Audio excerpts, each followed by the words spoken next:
Olá, tudo bem? Vamos iniciar mais uma aula do Aprova Mais Enem dos concursos. É importante que você saiba que a apostila para essa aula está disponível no nosso QR Code e também na descrição desse vídeo, certo? Vamos continuar a trabalhar noções de direito e agora as noções de nacionalidade, de cidadania e de propriedade, ok?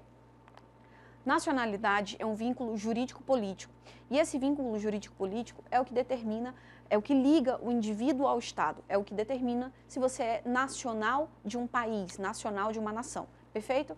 E é esse vínculo jurídico-político que diz se o indivíduo, se aquela pessoa faz parte do povo. O povo é um elemento humano do Estado. Vamos ver mais à frente que o Estado tem 3 elementos de maneira clássica. Tem povo, território e governo ou soberania como 3 elementos base.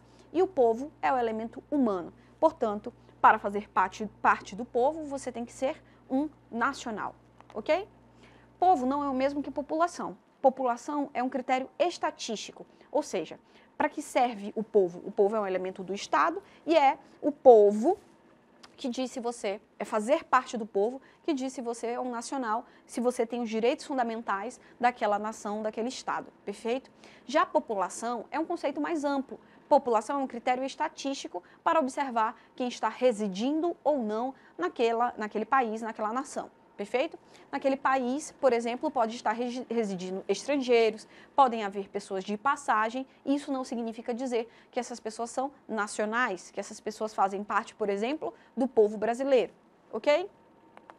Tem 2 critérios para a gente observar se uma pessoa, um indivíduo, é um nacional. Ele pode ser, por exemplo, um brasileiro nato ou um brasileiro naturalizado, perfeito? Quando tratamos de brasileiros natos, os brasileiros natos, esse critério, né, ele é um critério também chamado de nacionalidade originária, nacionalidade involuntária ou de primeiro grau. Essa nacionalidade não depende de um ato de vontade. Essa nacionalidade ela é adquirida com o nascimento, perfeito? Há 2 critérios para observar essa adesão no nascimento de uma nacionalidade. Esses 2 critérios são o critério ius soli e ius sanguine. Muito simples de entendê-los, percebam. O ius soli é um critério territorial e o sanguine é um critério sanguíneo. Na verdade, quando a gente fala sanguíneo, nós nos referimos à filiação, ou seja, você será de determinada nação, você será nacional de um estado se a sua ascendência, ou seja, aqueles de quem você descende, seus pais de quem você descende, são de determinado país. Vou explicar melhor mais à frente, tudo bem? Mas no Brasil, nós utilizamos como regra o princípio ius soli. Se você nasceu no Brasil, em regra, você é brasileiro. Tá? Existem alguns outros critérios específicos, o que faz com que alguns doutrinadores entendam o Brasil como critério misto, mas o critério de ius soli é o critério, a regra geral. Tá? O ius sanguine, a aquisição da nacionalidade se dá pelo sangue, ou seja, pela filiação, pela ascendência. O que se quer saber é de onde os seus pais de onde você descende, ou seja, qual é a sua ascendência. Se, por exemplo, os seus pais são americanos, portanto, você será americano, essa é a ideia, entendem? Ou se seus pais são japoneses, você será japonês. A sua ascendência é que determina qual é a sua nacionalidade, certo? Estamos ainda falando da nacionalidade nata.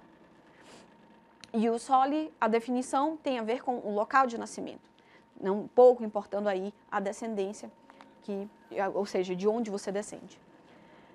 Brasileiros naturalizados é chamada também essa nacionalidade de nacionalidade secundária, ou nacionalidade voluntária, ou nacionalidade de segundo grau.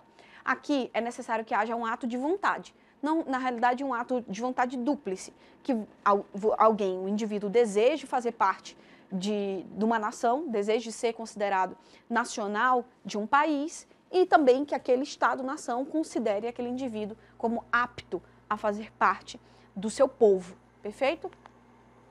A nacionalidade é um conceito mais amplo do que o conceito de cidadania. Cidadão é todo brasileiro titular de direitos políticos, titular e em pleno exercício desses direitos políticos. Ou seja, o conceito de nacionalidade, ele é maior. É nacional todo aquele brasileiro nato ou naturalizado, perfeito? Mas só é cidadão aquele brasileiro que tem direitos políticos. E nem todos os brasileiros têm direitos políticos em pleno exercício, ok? Como nós vamos observar mais à frente.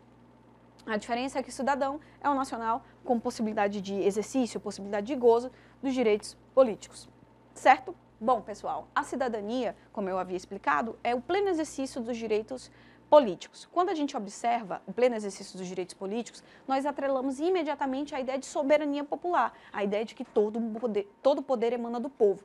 É o povo que se faz representar através dos seus direitos políticos ou mesmo age diretamente na democracia, certo? Os cidadãos podem interferir na condução da república democraticamente, seja de modo direto ou indireto, através dos seus direitos políticos e do pleno exercício desses direitos políticos. São direitos fundamentais que disciplinam o exercício da soberania. O sufrágio, pessoal, que é ali o núcleo dos direitos políticos, ele pode se dar de duas maneiras, tá? A gente pode observar o sufrágio de duas maneiras: a capacidade eleitoral ativa e a capacidade eleitoral passiva, perfeito? A capacidade eleitoral ativa, de maneira simplificada, é o direito de votar, e a capacidade eleitoral passiva é, também de maneira simplificada, o direito de ser votado, tá?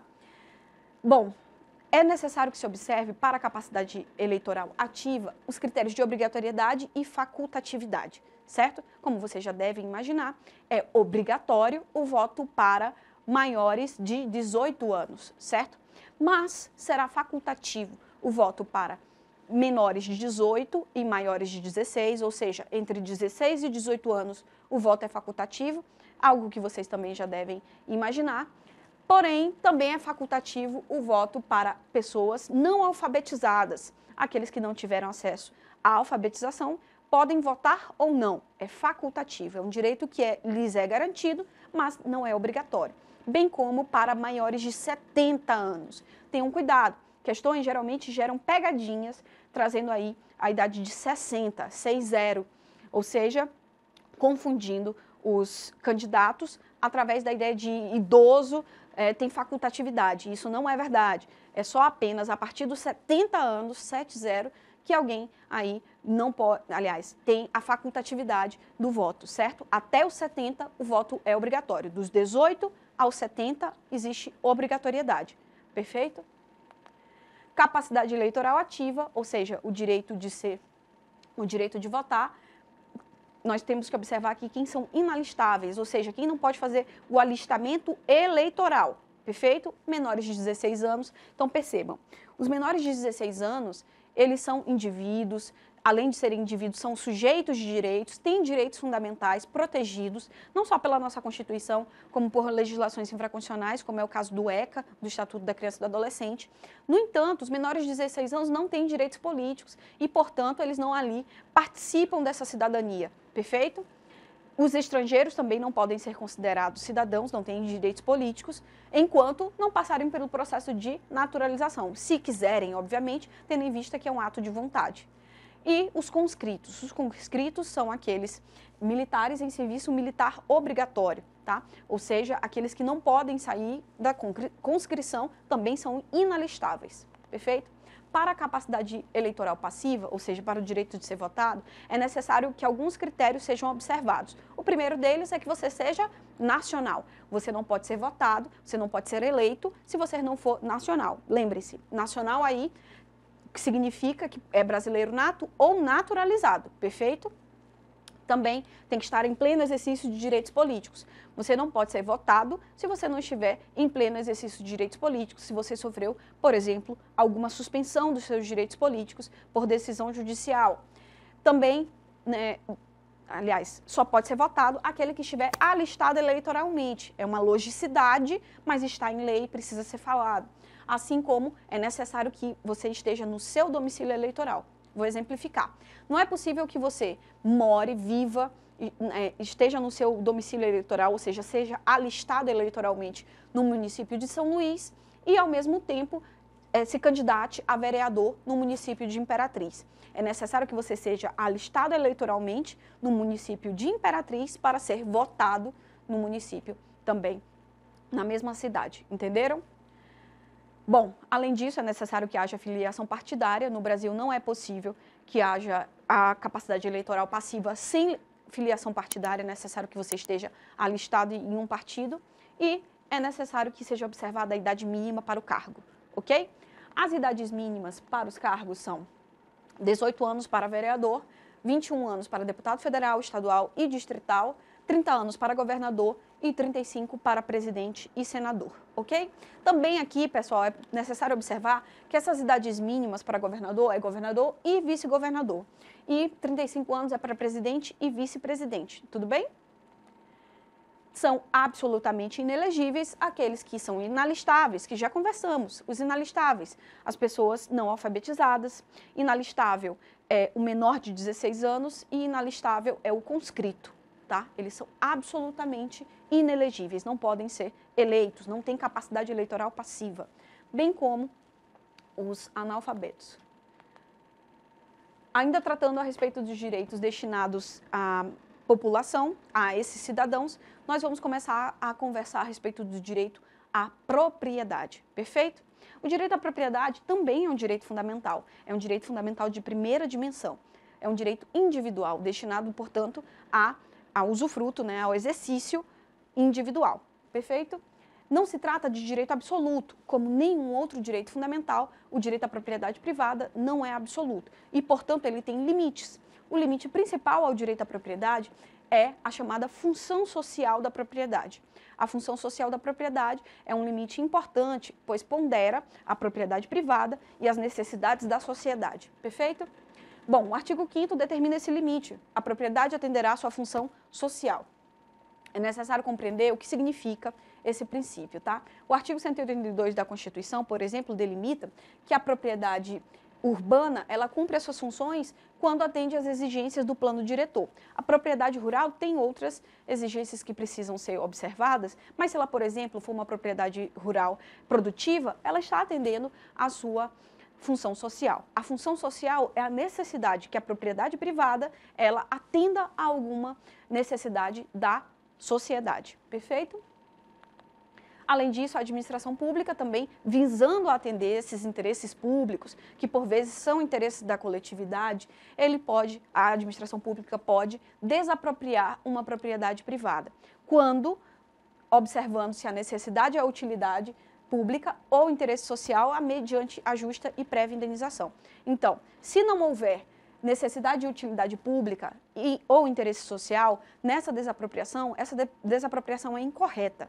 Ela não deveria acontecer. No entanto, observados esses requisitos, é possível sim que haja desapropriação, que, portanto, o proprietário, o justo proprietário, seja destituído de sua propriedade, perfeito? No entanto, é necessário que o Estado e, portanto, aí a administração pública faça o ressarcimento em dinheiro dessa desapropriação. E esse ressarcimento, essa indenização justa, ela tem que se dar previamente à desapropriação. Então, o Estado primeiramente indeniza e, posteriormente, desapropria, destitui o justo proprietário de sua propriedade, ok?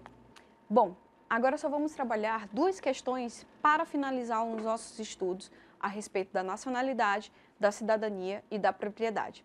Inicialmente, vamos conversar a respeito de um conceito que não trabalhamos durante os slides, de nacionalidade. Tudo bem?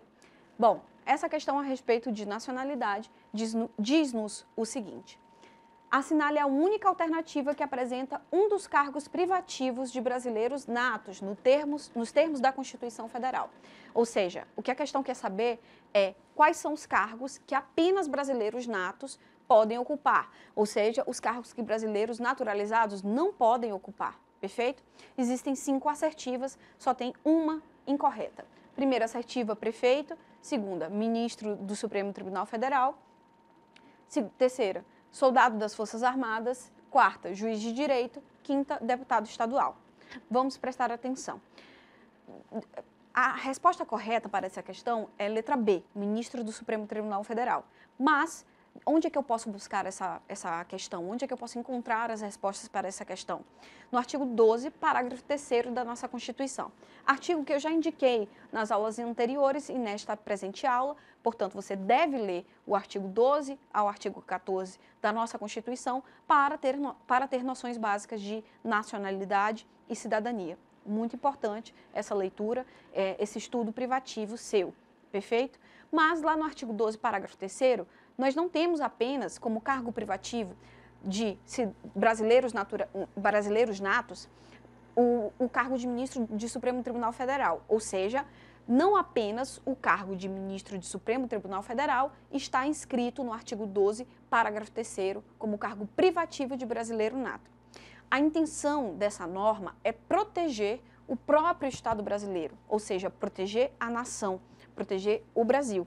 Então, além do cargo de ministro do Supremo Tribunal Federal, que faz parte ali do Poder Judiciário, nós temos os cargos que também são do Poder Executivo, o Poder Legislativo, como, por exemplo, o cargo de presidente só pode ser ocupado por brasileiro nato, o de presidente do Senado, o de presidente da Câmara dos Deputados Federal, ou seja, ali também protegendo os poderes executivo e legislativo, além de, por exemplo, ministro das Forças Armadas. A ideia é a proteção do próprio Estado brasileiro através da colocação em determinados cargos apenas de brasileiros natos, perfeito? Mas, por exemplo, prefeito, juiz de direito, deputado estadual, soldado das Forças Armadas, esses cargos podem ser ocupados por brasileiros naturalizados, ou seja, estrangeiros que, por ato de vontade, adquiriram a nacionalidade brasileira. Não há nenhum problema. Percebam, também pode ser governador. O brasileiro naturalizado não há impeditivo para que ele se candidate, para que ele tenha, portanto, direito político, capacidade eleitoral passiva para ser governador, por exemplo. Perfeito? Segunda questão, essa questão aqui vai tratar sobre propriedade e sua função social, ok? A Constituição Federal de 1988 determina que a propriedade urbana ou rural deverá, além de servir aos interesses do proprietário, aos interesses do indivíduo, atender às necessidades e interesses da sociedade, como já conversamos. Dessa forma, a função social condiciona o direito de propriedade ao estabelecer que, portanto, a questão que é a assertiva correta. Vamos lê-las. A propriedade privada é garantida pela Constituição, conferindo tratamento especial à propriedade produtiva, ainda que não atenda à função social. Vamos lá. A propriedade privada é garantida pela Constituição, conferindo tratamento especial à propriedade produtiva, ainda que não atenda à função social. Essa letra A, ela é uma contradição em si. Percebam, a propriedade produtiva atende à função social. Então, obviamente, que essa questão é incorreta, tendo em vista que ela tem uma contradição primária. Ela diz que, ao mesmo tempo, a propriedade é produtiva e não atende à função social, o que é uma incongruência, perfeito? A responsabilidade da União é desapropriar por interesse social, para fins de reforma agrária, o imóvel rural, ainda que esteja cumprindo sua função social. Claro que não. A desapropriação para a reforma agrária, ela deve acontecer com preferência àquelas propriedades que são improdutivas, ou seja, que não cumprem sua função social, perfeito? A função social da propriedade rural é descumprida quando há o aproveitamento racional e adequado à utilização dos recursos naturais disponíveis e preservação do meio ambiente. É o contrário disso. Portanto, a função social da propriedade rural é cumprida quando, além da utilização racional e adequada dos recursos, se preserva o meio ambiente, perfeito? Portanto, só pode ser a letra D, a assertiva que devemos marcar. As propriedades rurais e urbanas, onde forem localizadas culturas ilegais de plantas psicotrópicas ou a exploração de trabalho escravo, serão desapropriadas por descumprirem a função social. Obviamente que essas propriedades estão servindo para o cometimento de crimes, de ilícitos, e, portanto, sim, elas podem sofrer desapropriação, ou seja, os seus proprietários podem ser expropriados, pois estão ali com aquela propriedade privada, descumprindo o básico da sociedade, que é o não cometimento de crimes, ok? Espero que esse estudo tenha sido proveitoso para vocês e que haja continuidade através das nossas apostilas, que estão disponíveis no QR Code e na descrição desse vídeo. Não se esqueçam também de observar os artigos indicados, eles são muito importantes para a sua prova. Bons estudos!